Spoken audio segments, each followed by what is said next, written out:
खरा, प्रत्येक प्रेक्षकाची भेटायची वेगळीच तऱ्हा.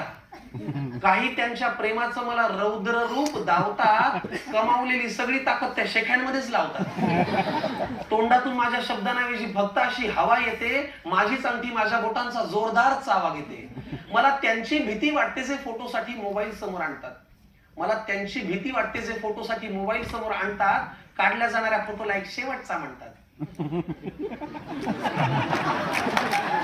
मला त्यांची भीती वाटते जे फोटोसाठी मोबाईल समोर आणतात, काढल्या जाणाऱ्या फोटोला सर एक शेवटचा म्हणतात.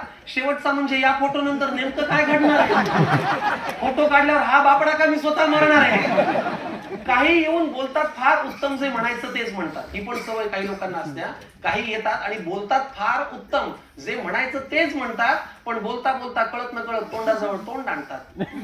त्यांनी सोडलेल्या उच्छ्वासांचा माझ्यासाठी श्वास होतो, त्यांनी इंटरव्हलला आणलेल्या वड्यांचा मला खमंग वास होतो. काही भेटायला येऊन म्हणतात सर जवळ या की, ही एक काय मागणी मला कळत नाही. आणि हे कडवं मी अनुभवावरून लिहिलंय. जनरली महिला मंडळी मागे आल्या तर मी असा उभा राहतो. त्याच्यात काही चूक आहे का? एकदा एक मॅडम मागे आल्या, मला म्हणे सर असं नाही, अंगावर हात टाका. आता अंगावर हात टाकण्याचा अर्थ काय होतो? मी तरीही गंमत केली, म्हणलं ताई मी कशाला, तुमचा नवरा सोबत आहे, त्याला सांगा ना अंगावर हात टाकायला. ते त्याच्यापेक्षा येडं होतं. ते मला म्हणे सर मी फोटो काढतो, तुम्ही टाका अंगावर. म्हणून हे कडवं लिहिलं. काही भेटायला येऊन म्हणतात सर जवळ या की, हे आमचं बाळ आहे, याला तुम्ही कडेवर घ्या की. आता या गुटगुटीत प्रसंगाला मी तोंड कसं द्यायचं? अहो ते तुमच्या कष्टाचं फळ आहे, त्याला मी का घ्यायचं? पण हे जरी म्हणलं तरी प्रेक्षक कला कलाकार हे एकमेकांशिवाय व्यर्थ आहेत. आणि तुम्ही जर भेटून बोलला नाही तर भेटीला काय अर्थ आहे?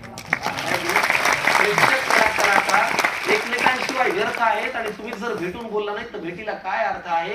त्यामुळे जोवर श्वासात श्वास आहे मी मनोरंजन मोलाचं देईन. हे वचन आहे की जोवर श्वासात श्वास आहे मी मनोरंजन मोलाचं देईन. तुम्ही फक्त टाळी वाजवा, हो मी पुन्हा येईन. धन्यवाद. पुन्हा आयोजकांचे मनापासून आभार. पुढच्या वर्षी पुन्हा भेटूया. तुमचं एक वेगळं नाटक. तोपर्यंत काहीतरी सुचलं